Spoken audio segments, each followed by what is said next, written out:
2부 시작됐습니다. 기관의 막판 순매수 전환 어제와 동일한 부분인데요. 어제와 차이점이 있다면 그렇습니다. 코스피가 반등에 성공했다라는 것이죠. 어제 사실 오후장에서 반등에 성공하나 했었는데 막판에 결국 지수는 소폭 마이너스 약보합에 끝나 아쉬움을 줬었는데 결국 어제 닷새 만에 반등할 수 있었던 숙제를 오늘 엿새 만에 반등시키면서 어제 못했던 숙제를 오늘 했다라는 느낌을 주고 있습니다. 전반적으로 거래량, 거래 대금이 굉장히 적은 가운데 오늘 밤부터 시작될 이후 정상회담에 대한 관망세가 짙은 날이었다고 보여집니다. 코스피는 오늘 좀 출렁임이 있었지만 코스닥은 처음부터 장중 한 번도 마이너스권으로 떨어진 적이 없었는데요. 기관의 오늘까지 꾸준한 매수가 계속 코스닥 쪽에는 붙어주고 있기 때문입니다. 외환 시장까지 정확한 종가부터 확인하고 돌아옵니다. 시황센터입니다. 미국의 경제 지표가 호조를 보이면서 오늘장 투자 심리에 온기를 불어넣었는데요. 하지만 이후 정상회담 개최를 하루 앞두고 관망세가 좀 짙어 보이면서 증시 상승폭은 다소 제한적이었습니다. 오늘 지수는 오름세로 장을 출발한 후에 외국인과 기관의 순매도 전환으로 장중 하락 반전하기도 했는데요.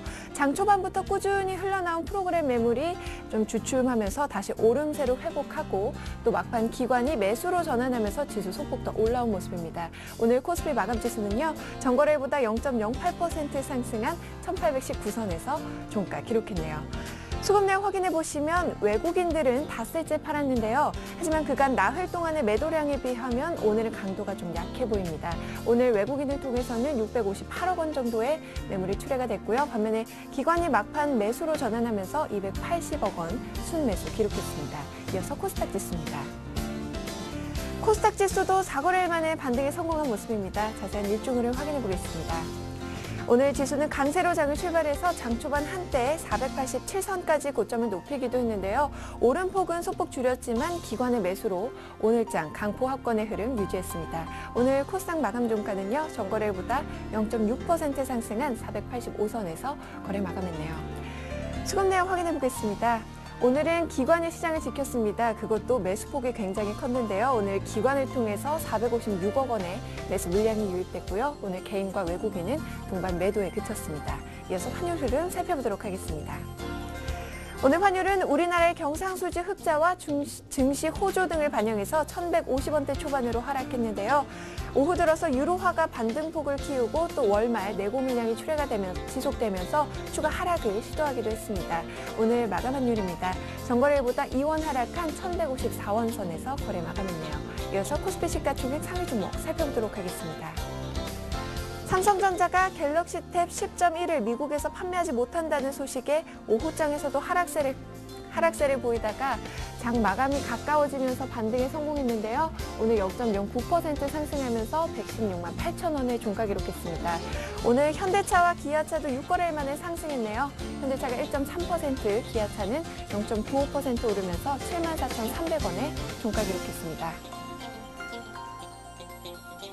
오늘 삼성생명이 1.4% 밀려나면서 91,400원의 종가 기록했네요. 신한지주도 0.91% 하락했고요. 반면에 한국전력이 0.79%, SK하이닉스도 2%대 강세 보이면서 오늘 23,300원의 종가 기록했습니다. 이어서 코스닥 시가총액 상위 종목 살펴보도록 하겠습니다. 셀트리온이 무상증자에 따른 물량 부담을 딛고 엿새 만에 반등에 성공했습니다. 오늘 4.38% 오르면서 29,800원의 종가 기록했고요. 서울반도체도 역시 강세장을 보였습니다. 2분기 이후에 실적 개선에 대한 기대감으로 오늘 4.49% 상승했는데요. 24,450원에 종가 기록했습니다. 다음과 파라다이스 그리고 CJ홈쇼핑은 각각 약보합권에서 거래 마감했고요. 안랩은 1.3% 오르면서 109,300원에 종가 기록했습니다. CJENM과 SM은 약보합권에서 그리고 위메이드도 보합권에서 거래 마감했고요. SFA가 오늘 1.47% 오르면서 55,200원에 종가 기록했습니다. 이어서 오늘의 특징 업종 및 테마 종목 살펴보도록 하겠습니다. 오늘 업종별로는 혼조세를 보인 가운데 내수주인 통신업종은 4일째 상승했는데요. 먼저 기관의 러브콜을 받은 화학주부터 살펴보겠습니다. 화학주가 대외 악재에도 불구하고 이틀째 상승했습니다. 하지만 막판에 좀 혼조세를 보였는데요. LG화학은 그래도 꿋꿋이 상승 흐름을 유지했습니다. 29만 원에 종가 기록했고요. 하나케미칼도 1.22%, 이수화학도 2.36% 오르면서 오늘 장 21,700원에 종가 기록했습니다. 건설주는 외국인과 기관의 차익 실현 매물에 엿새째 하락했습니다. 건설주 살펴보겠습니다. 현대건설은 1.91% 조정을 받았습니다. 오늘 61,600원에 종가 기록했고요. 오늘 GS건설과 대우건설, 대림산업 모두 1%대로 하락했습니다. 삼성물산 역시 0.16% 하락하면서 63,700원에 종가 기록했습니다. 통신업이 내수주 중에서 오늘장 유일하게 강세를 보였습니다. 통신주 살펴보겠습니다. 오늘 SK텔레콤은 막판에 하락 전환했네요. 0.4% 밀려나면서 123,500원에 종가 기록했고요. 반면에 KT가 1.37%, LG U+도 2%대로 뛰어오르면서 오늘장 5,530원에 종가 기록했습니다. 일본이 태양광 발전 계획을 대규모로 늘린다는 소식에 오늘 태양광 관련주들이 동반 상승했습니다. OCI가 2.78% 오르면서 22만 1,500원에 종가 기록했고요. 웅진에너지도 오늘 3.47% 상승했습니다. 미래컴퍼니도 5%대 급등세를 보이면서 18,700원에 종가 기록했습니다. 반면에 하이마트는 엿새째 하락했는데요. 하이마트 일중 흐름 살펴보겠습니다. 사모펀드 MBK파트너스가 롯데쇼핑을 제치고 하이마트 지분 매각 우선 협상 대상자로 선정되면서 그에 따른 실망감이 주가 하락을 부추겼는데요. 오늘장 4.91% 하락하면서 47,400원에 종가 기록했습니다. 메커리인프라가 대구광역시 제4차 순환도로 지분 매각에 힘입어서 오늘 강세 보였습니다. 주당 220원씩 상승했는데요. 6,000원에 종가 기록했네요. MBC가 지분의 약 58% 정도를 보유하고 있는 인터넷 자회사 iMBC가 이틀 연속 상한가를 기록했습니다. 증권가에서는 대선 출마 선언이 임박한 박근혜 의원이 이사장을 지낸 정수장학회가 MBC 지분 30% 정도를 보유하고 있기 때문으로 분석하고 있는데요. 오늘 6,570원에 종가 기록했습니다. 효성 ITX가 지난해 매출의 절반에 해당하는 대규모 수주 소식에 이틀째 상한가를 기록했습니다. 오늘 효성 ITX는 4,490원에 종가 기록했습니다. 오늘 장에서는 상한가를 기록한 종목들이 굉장히 많은데요. 마지막 종목입니다. 웰크론 확인해 보겠습니다. 웰크론이 국내 연구진이 개발한 고성능 방탄복의 상용화 기대감에 오늘장 상한가를 기록했습니다. 주당 360원씩 상승하면서 오늘 2,810원에 종가 기록했습니다. 지금까지 시황센터에서 김혜선이었습니다.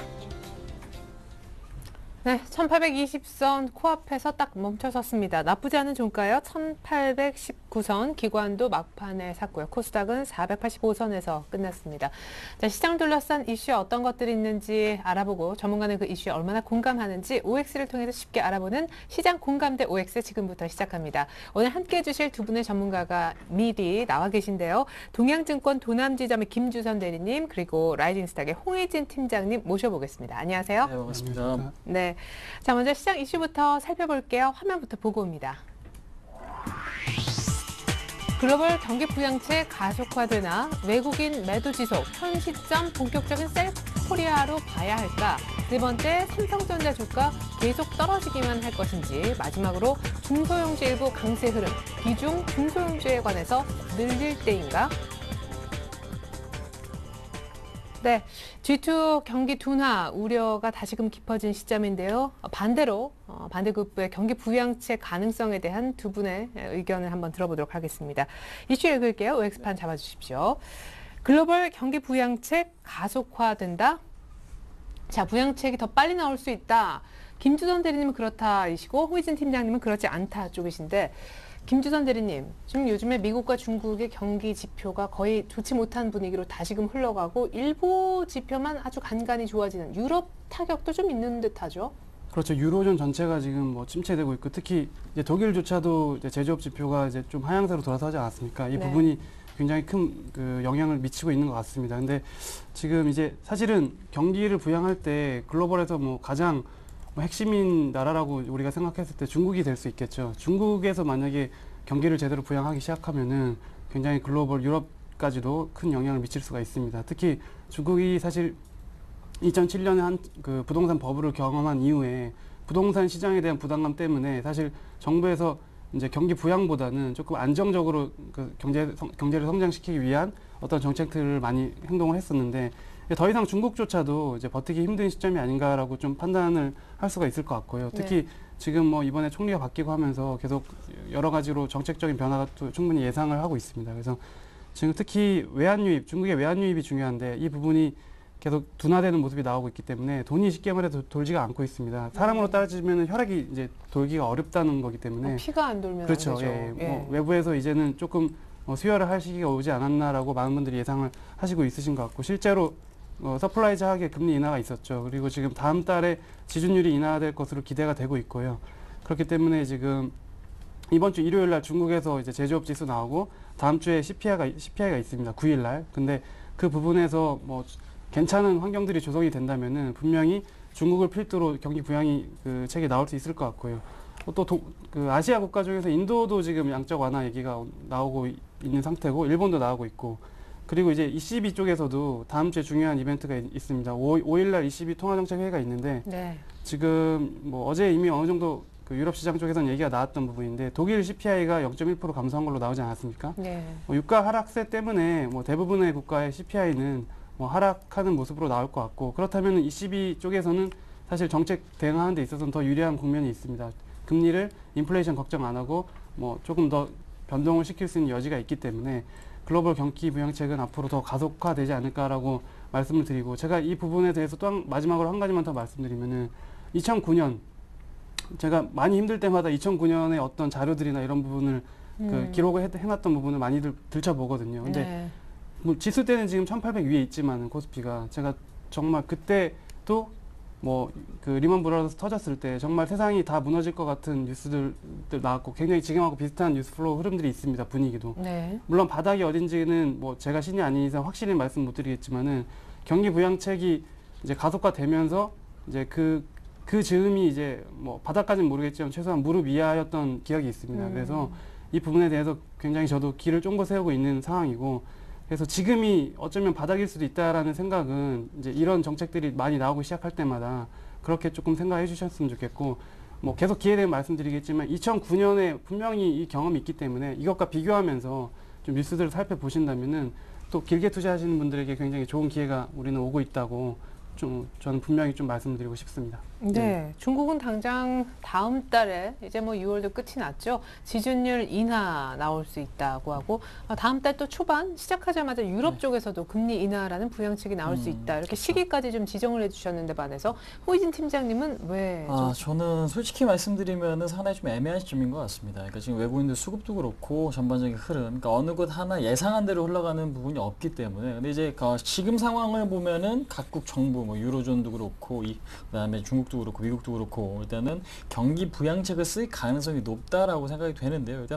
일단 뭐 중국 같은 경우는 일단 뭐 추가적인 경기 부양책을 사용할 가능성이 높다라고 생각이 되지만, 특히 이제 뭐 유럽이나 미국, 특히 미국 같은 경우는 상당히 애매하죠. 그러니까 고용지표 같은 경우에는 그렇게 나쁜 부분이지만은 경기 부양책을 과격하게 쓸 만큼 그런 수준이 좀 아닌 것 같고, 그다음에 지금 간밤에 발표됐던 뭐 제조업 지수라든지 주택 지표나 이런 부분, 내구재 주문 같은 경우에도 일단은 뭐 경기 침체를 반영하는 그런 지표 수준은 아니었기 때문에 그런 측면을 본다면 어떠한 지표는 좋게 나오고 어떠한 지표는 악화가 되면서 일단은 상당히 좀 혼란스러운 상황이 좀 이어지고 있다라고 좀 볼 수가 있을 것 같습니다. 그래서 일단 경기 부양책을 쓸 수 있을 그런 시점인 건 맞지만은 여기서 각국 정부들이 과연 지금 이 부분을 좀 적극적으로 쓰게 될까라는 그런 생각을 해 본다면은 아무래도 반반인 것 같아요. 그러니까 제가 볼 때는 지금 X를 들긴 했지만은 가능성도 있고 아닌 가능성도 있기 때문에 현재로서는 상당히 좀 혼란스럽다. 그래서 아니 그럼 거기에는 미국, 중국, 유럽 다 들어갑니까? 아니면 당장 유럽 정도의 금리 인하는 공감을 하십니까? 일단은 그 부분 자체는 뭐 지금 22 정책이 초에 나와 봐야 알겠지만은 근데 그 경기 부양책을 쓴다 그래갖고 주가에는 어떠한 영향을 미칠지는 알 수가 없어요. 근데 기대감으로 또 올라갈 수도 있는 거예요. 기대감, 그렇죠. 예. 기대감이 물론 있긴 있지만은 기대감으로 오르는 것 자체는 추세적으로 얘기할 수는 없거든요. 그러니까 지금 경기 부양책을 쓴다고 하더라도 그 부양책이 먹혀서 실물 경기가 좋아진다라면 주가는 장기적으로 오를 수는 있겠죠. 근데 이제 단기적으로 그 부양책을 쓰겠다 해서 주가가 올라버리면 그때 오르고 다시 한번 빠질 가능성도 좀 생각을 하셔야 되기 때문에 현재로서는 상당히 좀 애매하지 않나. 그러니까 지금 부양책을 쓰더라도 그것이 과연 시장에서는 좋게 받아들여질지 아니면은 아무 반응이 없을지는 그러니까 지금 누구도 좀 알 수 없는 그런 시점이 아닌가. 그래서 지금 저 같은 경우는 좀 세모를 좀 들고 싶었는데 세모가 없어갖고 해갖고 지금 저희가 뭐 X 하나 만들까요? 예, 그렇습니다. 김주선 대리님 세모에 대한 아이디어. 예, 세모 그냥 세모 세 개 너무 복잡하니까요. 네네. OX로 하는 게 좀 좋을 것 같습니다. 그래서 아, 세모는 만들지 말자. 예, 예. 김주선 대리님 아이디어를 여쭤봤는데 홍희진 팀장님은 세모 뭐 어떻게? 저 같은 경우에는 상당히 모르겠어요. 제가 어떻게 해야 될지. 그래서 그 부분, 그러니까 이 이슈에 대해서는 아무래도 지금 뭐 그렇게 O도 아니고 그렇다고 완전 X도 좀 아닌 그런 입장이기 때문에 현재로서는 아무래도 가능성은 있지만은 안 될 가능성도 좀 생각을 하시면서 조금 이슈를 좀 바라보실 필요가 있지 않나 말씀드릴 수 있을 것 같습니다. 네, 근데 O 들기에는 조금 또 네. 반대 의견도 있어서 예. 일단은 X를 들고 보셨군요. 네네. 예, 저희가 세모에 대해서는 조금 고민을 조금 더 해보자고요. 자, 두 번째 이슈로 넘어갑니다. 외국인 매도 지속 오늘까지 닷새째 이어지고 있는데요. 현 시점 본격적인 셀 코리아로 봐야 할까요? 자, 외국인 떠나는 것이 아니다. 두 분 다 이제 외국인에 대해서 그렇게까지 부정적으로 보진 않으셨는데, 홍희진 팀장님, 오늘까지 이제 현물은 닷새 연속 한 1조 3,500억 정도 이 기간 그렇죠. 순매도한 것 같습니다. 금요일 지난주 선물 대량 매도가 좀 시작이었던 것 엄청 같아요. 나왔었죠. 예. 예, 하루 만에 2조 원 물량이 나왔습니다. 근데 그 부분이 환매수가 안 들어오고 계속해서 지금 매도가 나오는데 그에 따라서 시장의 체력은 상당히 좀 약하다라는 걸 좀 말씀드릴 수가 있을 것 같아요. 근데 이제 제가 그동안에 말씀드렸을 때는 시장이 외국인의 방향성과 상당히 좀 일치한다라고 언급을 드렸었던 부분이 있었습니다. 근데 이제 외국인이 팔면 같이 리스크 관리하면서 일단은 매도를 해야 된다라는 말씀을 좀 드렸는데 일단은 가장 중요한 거 오늘만은 좀 의견이 좀 달라요. 그 이유 자체는 뭐냐면은 일단은 외국인의 매도 규모 자체가 점진적으로 좀 작아지고 있다는 부분이고요. 그 다음에 기관들이 저가 매수에 상당히 좀 적극적으로 이제는 좀 나서주고 있다는 부분. 그러니까 오늘 같은 경우에도 1800 근접시, 그러니까 지금 기금, 연기금 쪽에서 소량이긴 하지만 투신과 같이 자금을 유입시키고 있다는 부분을 일단은 긍정적인 부분이다라고 좀 보시면 될 것 같고. 그 다음에 무엇보다 좀 중요한 부분이 뭐냐면은 우리나라도 그렇고 세계 증시 자체가 지금 커플링이 일어나는 국가가 뉴욕 시장 증시랑 같이 커플링이 일어납니다. 그러니까 단기적으로는 일단은 지금 뭐 디커플링이 일어날 수는 있겠지만 큰 방향성은 같거든요. 그런 측면에서 봤을 때 뉴욕 시장도 그렇고 일본 시장도 그렇고 다른 뭐 지금 위기의 진원지겠죠. 뭐 유럽 시장 같은 경우에도 그렇고 얘네들 지금 미들 국가 같은 경우에는 21선에 거의 지금 걸쳐 있는 그런 상태인데 우리나라에서는 아무래도 지금 우리나라만 유독 체력이 좀 약하다라고 지금 생각이 됩니다. 근데 그 이유 자체는 뭐냐면은 지금 6월 말까지 그러니까 지금 보시면은 은행 자본 확충, 그러니까 유럽 은행의 자본 확충이 마감 시한이 게 6월 말이죠. 그러니까 네. 지금 그 자본 확충이 이루어지기 위해서는 아무래도 자산을 팔고 돈을 확보를 해야 되는데 그 자금 자체가 지금 현재로서는 좀 빠져나가고 있다라고 이해하시면 될 것 같아요. 그래서 그런 자금 자체가 어느 정도 빠져나가는 게 마무리가 된다라면은 지금 선진국 지수, 특히 이제 뉴욕 시장이 안정화가 돼 있는 시점에서 다시 한번 커플링이 일어날 수 있기 때문에 현재 못 오른 부분이 나중에 그러니까 지금 가치 반영될 가능성이 저는 높다라고 생각을 하고 있습니다. 그래서 일단 선진국 지수가 무너지지 않는다라면 일단 긍정적인 관점으로 좀 보시고 국내 자금 자체도 상당히 좋게 좀 들어오고 있다라는 부분. 그 다음에 지금 이렇게 은행들의 자본 확충에 대한 부분이 남아 있기 때문에 아무래도 6월 달에서 뭐 지금 6월 말부터 한 7월 초까지는 당분간 외국인은 뭐 폭발적인 매수보다는 매도가 좀 지속될 가능성이 높다. 근데 이제 그러한 외국인의 매도 물량을 좀 받아낸다라면은 충분히 좀 좋은 수익이 좀 받을 수 있는 그런 구간이 아닌가 한번 말씀드릴 수 있을 것 같습니다. 네, 그럼 결국에는 외국인들의 크게 기대를 거는 것이 아니라 외국인들이 좀 큰 폭 팔지 않은 그 정도 라인에서 네. 기관인지 뭐 개인이든 그쵸. 사주는 것을 기관이 물량을 받아주고 나중에 좀 전에 말씀드렸다시피 지금 선진국 지수가 살아 있으면은요 시장은 한 번에 반영시킬 수가 있습니다. 그러니까 결국에는 커플링 현상이 중기적으로 좀 나타날 수밖에 없기 때문에 그런 걸 좀 기대를 해본다면 현재로서는 단기적인 자금의 이탈 때문에 시장은 상당히 좀 어렵지만 결국에는 같은 방향성을 가게 될 수가 있다. 그래서 지금 리스크, 그러니까 다른 뭐 국가를 보시면 아실 거예요. 뭐 대만도 그렇고 일본도 그렇고 다우나 나스닥도 보시면 아시겠지만은 우리나라만 유독 약한 부분이 있는데 그런 것들이 나중에 결국에는 같은 방향으로 흘러갈 가능성이 좀 높지 않을까 한번 말씀드릴 수 있을 것 같습니다. 네. 어쨌거나 오늘 살짝 일단은 몸을 좀 사리는 덜 파는 외국인들 보니까 5월 달에 급락장에서 보였던 패턴은 아니기를 좀 바라보는데 어쨌거나 최근에 이번 달 들어서 급하게 올렸던 부분에 대해서 외국인들이 그만큼 네. 좀 빠져나가는 것이 아닌가 이런 생각도 해봐요. 그러니까 이거하고 같은 그 이슈를 제가 6월 14일인가요? 뭐 저번 주는 아니었던 것 같고 저저번 주 정도에 그 말씀을 분명히 드렸던 것 같은데 외국인이 이제 매수가 상당히 들어왔을 때 저희가 외국인 매수세 지속될 것인지에 대해서 같이 얘기를 했던 경험이 있습니다. 네. 그때도 자본 확충에 대해서 말씀을 드렸고 뭐 그 부분이 이제 빠져나가는 거라고 똑같은 논리는 똑같고요. 거기다 한 개만 더 추가를 하자면은 네. 외국인 매도의 대부분은 삼성전자와 현대차였거든요. 현대차나 네. 기아차, 뭐 그렇죠. 네. 자동차나 삼성전자에 집중됐었기 때문에 명확히 지금 그 돈이 급해서 빠져나가는 스타일이라고 지금 충분히 판단하실 수 있으실 겁니다. 한창 매수세 들어올 때 분명히 6월 안에 그 다시 유럽계 자금 같은 경우는 빼야 될 이벤트가 있기 때문에 뭐 조심해야 된다고 말씀드렸고 뭐 그거대로 이루어지고 있는 상황이라고 보고 말씀하신 것처럼 7월 달에는 이제 뭐 5월 달과 같은 급락의 상황이 일단은 펼쳐지기는 어려울 거다라고 저는 충분히 생각을 하고 근데 다른 이벤트가 없는 한 뭐 그 급락 상황까지는 아직 우리가 우려할 필요는 없을 것이다. 저는 그렇게 생각을 하고 있습니다. 그럼 네. 외국인들은 7월 정도에 딱 들어서면 이제 ECB 통화정책회의 얘기도 많을 네. 거고 한단 말이에요. 그러면 다시 뭐 부양 기대감 하면서 외국인들이 자본 확충 끝날 거 아니에요. 6월 말로 유럽은행들에 이제 좀 들어올 가능성에 대해서는 역으로. 그러니까 강한 매수세를 점치기는 사실 쉽지는 않겠죠. 왜냐하면은 그러니까 그렇게 자금을 뺀 거 자체를 뭐 정책이 확실히 구체적으로 나오기 전에 하긴 힘들 것 같고 다만 말씀하신 대로 그 환경이 조성된다면은 뭐 제가 2009년하고 비교를 많이 하지만 QE 정책이 있었을 때도 주가가 바로 반응하지는 않았습니다. 네. 그렇기 때문에 그런 부분을 생각하시되 그런 거 정책이 만약에 확실히 경기 부양적으로 이제 스탠스가 완전히 옮겨진다 하면은 그때부터는 장기 추세를 형성하기 위해서 주가들이 서서히 움직일 가능성이 있고 뭐 정책이 하나 바뀐다 그래서 되게 웃긴 게 요즘에 객장에 있기 때문에 뭐 네. 뭐 할머니 할아버지 분들도 QE 얘기를 하시더라고요. QE를 해야지 오르는 거 아니냐. 예. 굉장히 당황스럽습니다. 그래서 네. 그래서 좀 많이 당황했었는데 네. 그래서 그때 뭐라고 하셨어요? 네, 그냥 웃었습니다 일단. 네. 지금 많이 웃었는데 일단은 그러니까 QE 뭐 이렇게 하는데 그게 능사만은 아니겠고 주가에는 뭐 굉장히 또 그 정책들이 나왔을 때 어떤 식으로 주가가 올라갈지는 그 정책 내용을 조금 더 구체적으로 봐야 될 것 같고 얼마나 구체적으로 실현 가능한 정책인지를 봐야 될 것 같습니다.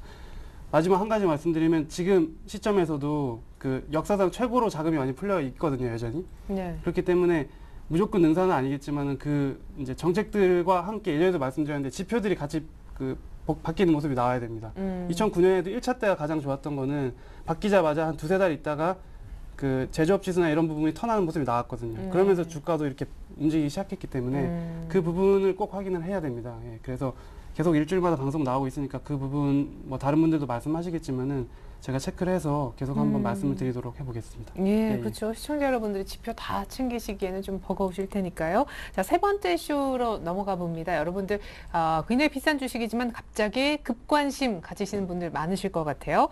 삼성전자 주가 계속 하락할까? 자, 주가 계속 떨어지지 않는다. 두 분 다 의견이 같으신데요. 김주선 대리님이 아까 언급을 해주셨습니다. 외국인들이 삼성전자, 현대차, 기아차에서 최근에 돈을 빼갔다. 삼성전자가 130만 원에서 뭐 4, 5% 떨어지는 거하고는 완전히 분위기가 다르게 지금 120만 원도 채 안 되는 가격에서 한번 크게 한 방 펀치를 맞았기 때문에 타격이 좀 있었잖아요. 예. 지금 떨어지는 이유를 이제 증권가에서 분석을 하기에 뭐 2분기 실적에 대한 실망감이라고 많이들 얘기를 하는데 네. 개인적으로 물론 그런 부분도 있었겠지만은 개인적으로는 뭐 애널리스트나 기관 투자자분들이 그런 얘기를 하시면은 오히려 사고 있지 않습니까? 그래서 그렇죠. 제가 봤을 때는 그냥 지금 유럽계 자금, 단기 자금들이 나가야 될 시점이라서 판 거고 그 다음날 자동차 팔지 않았습니까? 그래서 네. 논리적으로는 저는 크게 더 적합하지 않을까라고 생각하고 그렇다면은 삼성전자의 본연 가치가 퇴색된 것일까 과연?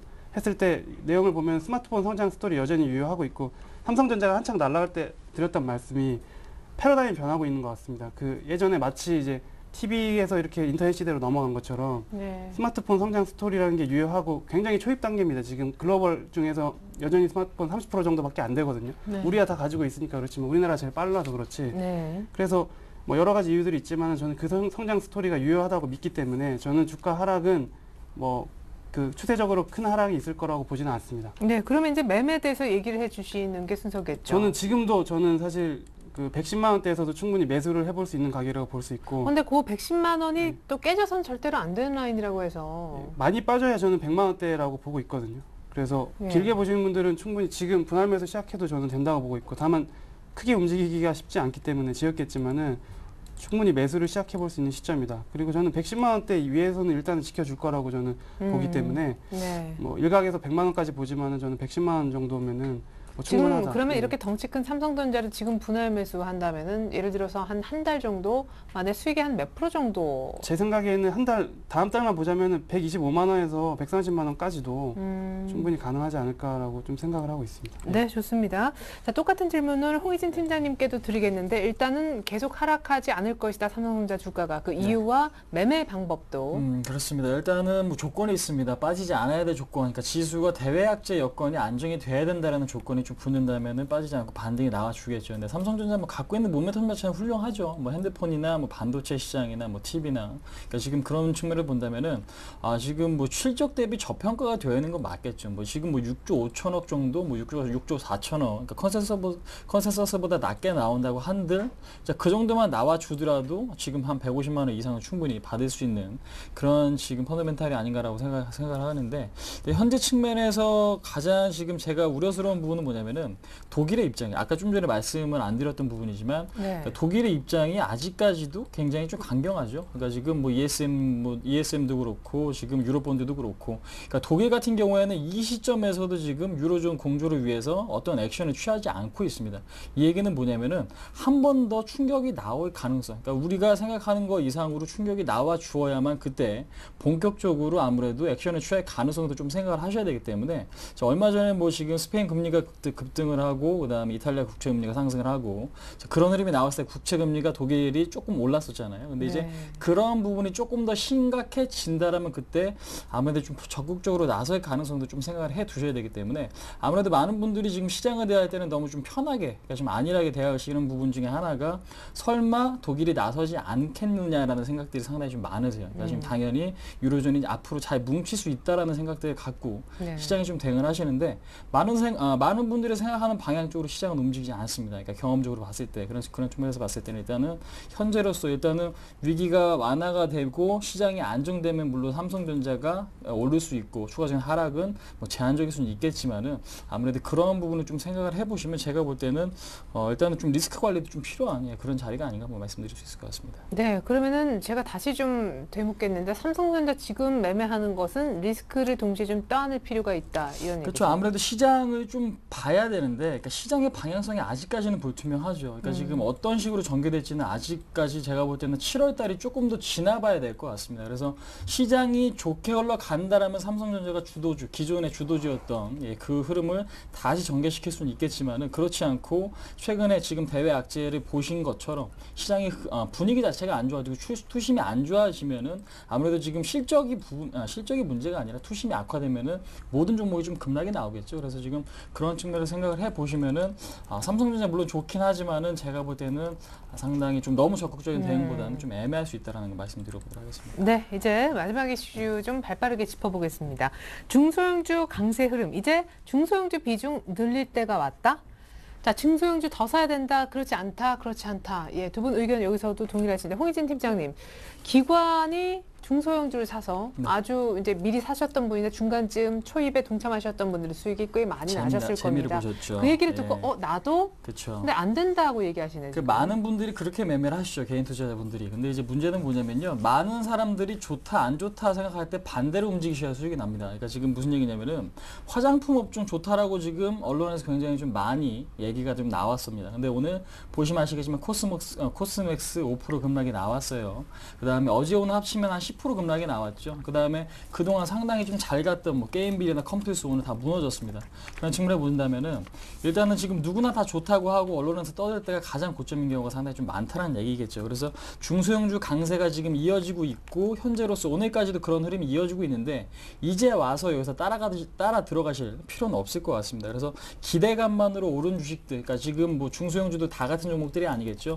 그 안에 보시면 그동안 상당히 좀 많이 올랐던, 기대감이 상당히 좀 컸었던 뭐 게임주라든지 화장품, 기타 다른 종목들은 일단은 조정에 대한 가능성을 충분히 좀 생각을 하셔야 될 것 같습니다. 그래서 일단 기대감만으로 오르는 종목들의 접근에 일단은 조금 더 자제하시고 바닥을 좀 다지는 걸 확인하실 필요가 있을 것 같고, 근데 이제 저평가나 기대감이 아직 살아있는 종목, 그러니까 지금 그 기대감이라는 게 뭐냐면 오르지 않고 있는 기대감이 있거든요. 그러니까 지금 뭐냐면은 자동차 부품이나 IT라든지 다른 종목들, 아직까지 저평가되는 종목들이 상당히 좀 많습니다. 그래서 실적 대비 주가에 그다음에 앞으로 지금 실적 모멘텀이 나올 수 있는 그런 쪽으로 좀 접근을 해 보시자라는 말씀 한번 더 드려보도록 하겠고, 그다음에 지금 대형주와 중소형주 비중을 조금 같이 가시는 게 지금은 어떨까라고 생각이 누가 더 되는데, 많이 이런 거 말고. 그렇습니다. 왜냐면은 그 이유 자체는 여기서 시장이 반등이 나온다면 우리가 원하는 긍정적인 뉴스가 나와서 시장이 반등이 나올 가능성이 크거든요.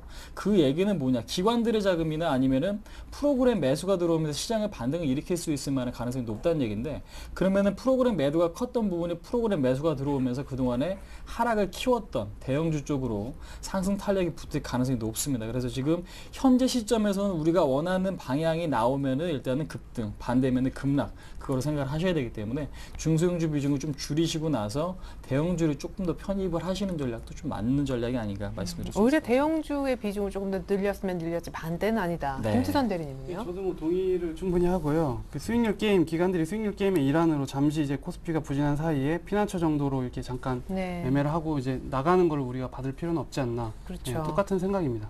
예, 알겠습니다. 소위 말하는 이제 끝물에 또 들어가셔서 고생하시지 마시고 지금 중소형주 막 신고가 내는 거 한번 들어가 볼까 조금은 생각을 다시 해보시면 좋을 것 같습니다. 이렇게 해서 두 분 전문가와 함께 현 시장 공감대 짚어봤습니다.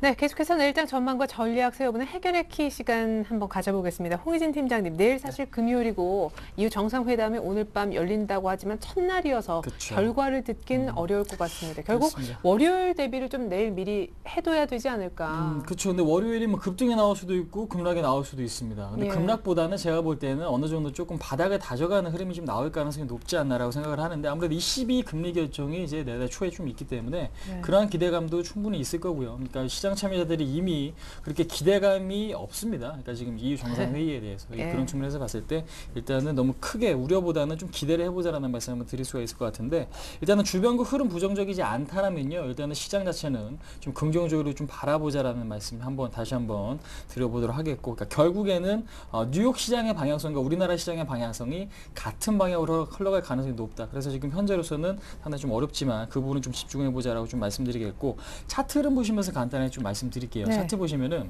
지난번에 1870 제가 매수해도 된다라고 지금 말씀을 드렸는데 그것보다 더 빠졌죠. 근데 이제 문제는 뭐냐면은 갭자리가 그때 메꿔지고 나서 이번에는 두 번째, 그러니까 2차 지지선 갭이 지지가 되고 있다라는 부분이겠죠. 1800선에서 갭이 발생했던 부분이 이제는 지지가 되고 있습니다. 지금 이틀 연속 좀 지지가 나오고 있기 때문에 네. 지지선이 잘 지지가 되면 그 다음에는 상승했다가 저항선까지 부딪히고 나서 저항선을 뚫어버리면 좋겠지만 뚫지 못하면 다시 밀리겠죠. 예, 그런 측면에서 봤을 때 일단은 1860 정도까지는 좀 반등을 좀 기대를 해보시는 전략이 좀 좋을 것 같고, 그다음 내일 시장 같은 경우도 오늘처럼 환율의 동향, 환율이 워낙 강세 쪽으로 좀 이어진다라면 리스크 자체는 좀 크지 않다라는 거 한번 말씀드릴 수 있을 것 같습니다. 네, 좋습니다. 보도 지표로 환율도 좀 함께 챙겨주셨으면 좋겠고, 일단 내일 금요일장에 어떤 특유의 분위기가 나오지 않을까 싶어요. 오늘도 사실 관망세, 내일도 비슷할 것 같은데요. 거래량이 너무 작죠. 지금 네. 뭐 이 정도 거래량이면은 계속 비슷한 양상이 일단 내일까지는 이어질 것 같고요. 왜냐하면 관망의 이유는 지금 명확하게 EU 정상회담 아닙니까? 그렇기 네. 때문에 내일도 결론이 나지 않을 것이기 때문에 내일 밤에 열리지 않습니까? 그래서 관망 심리가 이어질 것 같고, 다만 1800 이하에서는 우리 저가 매수세가 강하게 유입되는 모습을 확인할 수 있기 때문에 그 부분에 대해서는 여기서 한 번 더 급락하기는 뭐 EU 정상회담에서 더 센 발언이 나오지 않는 이상 힘들 네. 것 같고, 다만 이제 하방은 이제 1분기 미국 1분기 GDP 발표나 또 각종 미국 경기에 대한 부분은 좋게 나오고 있기 때문에 하방을 지키는 정도, 그리고 아까 뭐 1860 말씀해 주셨지만은 충분히 그 정도 반등 정도는 다음 주에는 5일날 그 22 정상회의 보면서. 따른 기대감으로 그 정도는 반등이 충분히 나올 수 있지 않을까. 예. 트레이딩 관점에서는 뭐 지금 뭐 조금 들어가 봐도 충분히 되는 하방은 담보가 돼 예, 있습니다. 왜냐하면 하방이 담보가 돼 있으니까요. 예, 좋습니다. 여의도 쪽으로 한번 가서 여의도 시각을 똑같이 확인해 볼 텐데, 대신증권의 최진 책임연구위원 연결합니다. 안녕하세요. 예, 안녕하십니까. 네, 외국인들은 오늘까지 계속 팔았지만 코스피는 어렵게 일단 엿새 만에 반등에는 성공을 했습니다. 뭐 기대가 높든 그렇지 않든 간에 모이긴 모이잖아요. 이후 정상회담 관련해서 전략, 전망 미리 해주신다면요. 예, 일단 뭐 말씀하신 바와 같이 일단은 정상회담 앞두고 내일까지도 일단은 현재 이어지고 있는 관망 심리는 좀 더 나타나지 않을까 좀 볼 수 있을 것 같습니다. 최근 메르켈 총리의 그 강경 발언 이후에 그 정상회담에 대한 좀 기대감이 낮아져 있는 상황이었고요. 금일 같은 경우에서는 일단 한쪽으로 쏠려 있던 비관론에 대해서 좀 이를 경계하는 심리가 좀 작용하고 있는 것으로 볼 수 있을 것 같고요. 현재 뭐 정상회담과 관련돼서 예측할 수 있는 내용들을 좀 모아보자면은 일단은 단기적인 대책과 뭐 중장기 대책으로 나눠볼 수는 있겠지만 중장기 대책보다는 일단 단기 대책 중에서 일부분만 좀 더 시행되면서 결국 유럽의 상황은 결국 또다시 시간 끌기로 나타날 것으로 좀 보일 수 있을 것 같습니다. 하지만 일단은 유럽의 문제를 가지고 일단은 일순간에 해결할 수 있는 상황은 아니기 때문에 일말의 진전이라도 나오게 된다면 일단 현재 낮아져 있는 시장의 투자 심리를 다소 추스릴 수 있을 것으로 좀 볼 수 있을 것 같고요. 일단은 현재 정상회담에서 나올 수 있는 내용과 관련돼서는 일단은 단기 대책도 중요할 수 있겠지만 중장기 대책과 관련돼서 시장의 신뢰성을 어떻게 얻을 수 있을 것인가도 상당히 중요할 것이라고 판단될 수 있을 것 같습니다. 일단 단기 대응책 같은 경우에서는 일단은 뭐 추가적으로 유동성 공급이라든지 뭐 기준금리 인하 등이 나올 수 있겠지만은 결국 유럽 전체에 대한 신뢰성을 확보하지 못한다면은 결국 하반기 시장에서 있어서도 유럽의 리스크는 계속 상존할 수 있을 것으로 보여지고 있기 때문입니다. 일단 정상회담과 관련돼서 최종적인 내용은 국내 시간으로 봤을 때는 토요일 저녁이나 좀 되어야 할 것으로 보일 수 있을 것 같고요. 일단 관망 심리는 좀 유지되고 있는 상황이기 때문에 현재 상황에 관련돼서는 너무 비관적으로 볼 수는 없겠지만은 너무 긍정적으로 보기보다는 일단은 주말에 나오는 정상회담을 보시고 그다음에 대응하는 전략으로 좀 가져가시는 것이 낫지 않을까 그렇게 볼 수 있을 것 같습니다. 내일까지는 조금 지켜보자라는 얘기신데 2분기 이제 실적 곧 있으면 드러나잖아요. 예. 하필이면 실적 앞두고 제일 실적이 좋다던 IT 차가 최근에 외국인 수급으로 조금은 예전과는 다른 가격을 보여주고 있습니다. 그에 대한 우리 최진 연구위원의 생각 들어보고 싶고 또 틈새로 개별주가 기관 수익률 게임의 대상으로 수익률이 좋으니까 또 이쪽을 보자 혹은 이제는 위험하다 의견도 있는데 개별주 전차 군단에 대한 팁 좀 주시죠. 예, 일단은 뭐 말씀하신 바와 같이 뭐 최근에 삼성전자를 비롯해서 현대차까지 기존의 주도주로 역할을 했었던 주도주들이 이를테면 실적에 대한 개선이라든지 상승에 따른 부담감 등으로 좀 조정을 보이고 있는데요. 말씀하신 바와 같이 실적에 대한 개선 기대감은 물론 낮아져 있는 상황이기도 하겠지만은 삼성전자 실적 프리 어닝이 될 수 있는 7월 5일 정도로 예상을 하고 있는데요. 일단 2분기 기대감은 상대적으로 좀 다소 높았기 때문에 나타나는 실망감으로 볼 수 있을 것 같고요. 3분기 실적 개선에 대한 기대감은 좀 더 여전할 것으로 보여지고 있습니다. 따라서 삼성전자와 자동차 관련된 관련주들은 잠시 좀 쉬어가는 것은 모습을 보일 수 있겠지만은 여전히 관심권은 좀 보셔야 될 것 같고요. 특히나 실적 발표 관련돼서 여타 업종들의 실적 개선보다는 여전히 IT와 자동차의 실적 개선 가시성이 훨씬 더 높기 때문으로 볼 수 있을 것 같습니다. 한편 개별주들 같은 경우에도 여전히 좀 관심 있는 상황인데요. 개별주들의 관심은 시장이 일단은 좀 약세를 보이는 상황에서 나타날 수 있기 때문에 일단은 유럽의 정책 대응을 좀 더 확인한 이후에 대응하는 전략으로 좀 단기적으로 보시는 게 낫지 않을까 이렇게 볼 수 있을 것 같습니다. 네, 단기로 확인한다면 개별주도 괜찮지만 일단은 큰 그림에서 전차 군단은 여전히 관심권에 둬도 좋겠다라는 전략 들어봤습니다. 대신증권 최진 책임연구위원의 전망과 도움 말씀이었습니다. 감사합니다. 네, 감사합니다.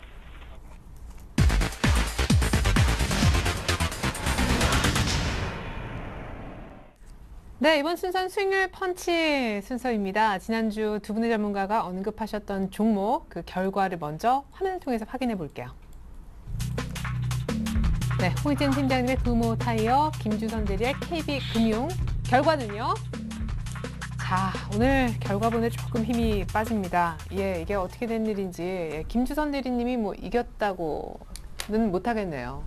진짜 너무 KB는 이번 주에 제가 너무 좀 제 생각하고 너무 다르게 흘러가서 정말 좀 죄송하다는 말씀 좀 드리고 그때 싶습니다. 전략이 뭐였었죠? 유럽이 이제 조금 해결이 되면은 금융도 이렇게만 있지는 않을 거다. 금융주가. 일단 금융주가 반등 단기 트레이딩 관점에서 반등이 나올 거라고 봤던 이유가 이제 독일이 좀 정향적인 자세로 나올 맞아요, 가능성이 그때. 많다. 왜냐하면 정황상 메르켈이 조금 일전하고 다른 언급들을 했거든요. 맞아요. 근데 스페인 얘기가 나오면서. 그렇죠. 스페인 국채금리 급등을 하면서 조금 이 독일도 가만히 있을 수 없는 상황이 됐기 때문에 독일 국채금리가 급등했고 네. 그래서 정황상 그리고 논리적으로 이번 EU 정상회담에서는 조금 독일이 이전보다는 좀 유한 제스처를 취할 가능성이 높다고 판단했기 때문에 생전 금융주를 사실은 별로 말씀을 안 드리다가 처음으로 드렸는데 뭐 의외로 메르켈 총리가 굉장히 강력한 발언들을 또 두어 차례 하면서 뭐 시장 전체가 또 무너졌고 그 중에서도 이제 금융주가 당연히 더 무너지는 모습이 나와서 일단 손절가를 좀 작게 말씀드렸는데 그 밑에 이제 한 21선이 무너지면서 거의 전저점 수준까지 지금 떨어진 상황이거든요. 그래서 아직 만약에 홀딩하고 계신 분들 분명히 네, 있어요. 분명히 또 손절가 말씀드려도 사실은 저도 실전 매매를 한 입장에서 그 손절을 한다는 게 정말 쉽지가 않지 않습니까? 네, 이렇게 얘기 들으면 매수가하고 목표가만 접수가 되거든요. 예. 그래서 정말 좀 그런 분들한테는 죄송한데 지금이라도 전략을 좀 말씀드리면은 뭐 일단은 지금 가격에서는 크게 더 빠지진 않을 거라는 생각은 좀 가지고 있습니다. 왜냐하면은 다음 주 그 독일 메르켈 총리에 대한 발언이 이미 그게 악재로 작용을 해서 선반영됐기 때문에 네. 이제 여기서 만약에 정상회담에서 뭐 오늘 내일 또 다른 얘기가 나오더라도 추가적으로 하기는 쉽지는 않을 것 같거든요. 그래서 단기 반등 37,000원에서 38,000원 정도 선에서는 조금 더 마이너스를 좁히면서 매도할 기회가 있지 않을까 해서 조심스럽게 좀 말씀을 드리고 제가 좀 그 스타일 자체가 이제 차트나 이런 것보다는 좀 이벤트나 정황을 좀 네네. 신경 많이 쓰는 편인데 이번에는 조금 틀리게 돼서 제가 개인적으로 좀 죄송하다는 말씀을 방송이지만 좀 드리고 싶습니다. 예. 그래요. 김지선 대리가 원래 잘하는 쪽이 있는데 은행주 처음 했다가 조금은 예측과는 다르게 흘러갔는데 일단은 더 안 빠질 거라고 또 하니까요. 한번 잘 빠져나오는 전략 어떻게든 구사해 보셨으면 하는 바람입니다. 자, 뭐 짧지만 또 우리 금호타이어 얘기도 네. 들어봐야 되겠죠. 자, 일단 오늘 좀 금방에 나오면서 흐름이 좀 좋지 않아졌습니다. 저도 김주선 대리님과 마찬가지로 좀 죄송스럽다 말씀 좀 드려야 될 것 같습니다. 일단은 뭐 지금 한 주 동안에 뭐 4.5% 정도 손실이 좀 난 것 같은데요.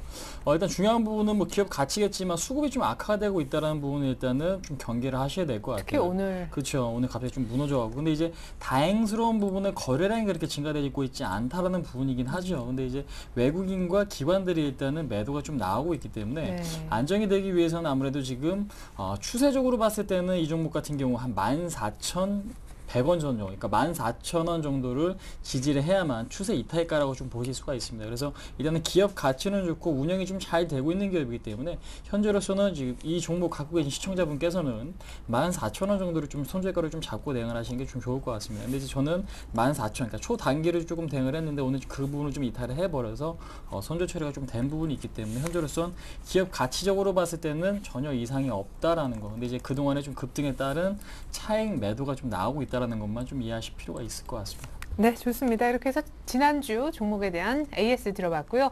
자, 본격적으로 오늘 대결을 펼칠 두 분의 한 종목씩을 먼저 화면을 통해서 확인부터 해봅니다.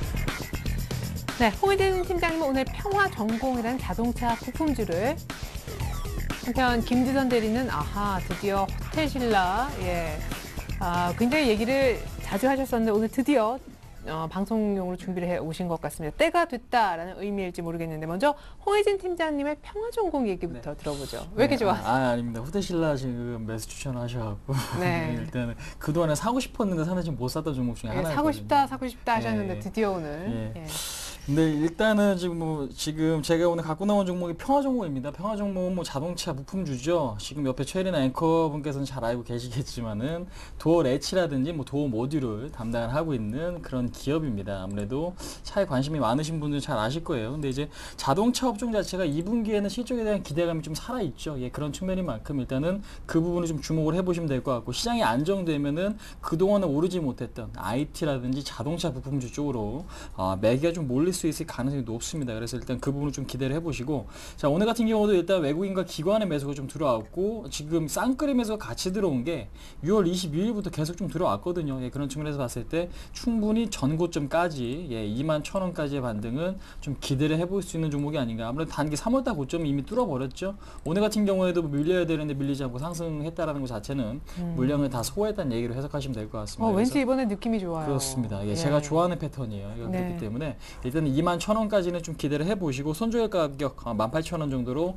좀 짧게 잡고 대응을 하시는 게 좀 좋을 것 같다 한번 말씀드릴 수 있을 것 같습니다. 네, 좋습니다. 내일 이제 시장이 조용할 때 슬쩍 한번 차 부품주를 시초가에 사보라 평화전공 얘기를 들어봤고, 자, 김지선 대리님 그렇게 이제 미루다가 오늘 딱 타이밍을 잡아서 호텔신라 준비하신 이유. 원래 제가 성장산업 쪽에만 사실 좀 관심이 많고 그래서 그쪽을 매매를 좀 많이 하는 편인데 지금 시장이 사실은 방향성이 뚜렷하지 않고 그냥 하방 지지에 기대를 거는 수준이거든요. 그래서 뭐 더 이상 광어주라고 말하기도 좀 그렇지만은 그래도 그나마 내수 쪽이 좀 특화되어 있는 호텔 신라를 추천해봤고요. 핵심은 이겁니다. 지금 26일 날 기획재정부에서 위기관리대책회의라는 게 열렸었거든요. 근데 네. 거기서 중국 관광객 확대 유치 방안을 의결했습니다. 뭐 예를 들면은 예전 같으면은 결격 사유에 대해서 못 들어오는 사람들이 더 들어올 수 있는 뭐 이런 부분이거든요. 네. 그래서 중국 쇼핑객 안 그래도 지금 급증하고 있지만은 훨씬 더 큰 모멘텀을 작용할 수 있고 또 휴가 시즌이기 때문에 투심에도 단기적으로 좋은 영향 미치지 않을까 해서 일단은 호텔 신라 말씀 지금 시간이 많지 않아가지고 제가 가격만 말씀드리겠습니다. 손절가는 51,000원 정도인데 61선 하회하면 버티다가 완전히 무너진다면 일단은 손절을 하시는 걸로 말씀드리고 목표가는 저는 6월 11일 그 장준 정고점을 뚫을 가능성이 있다.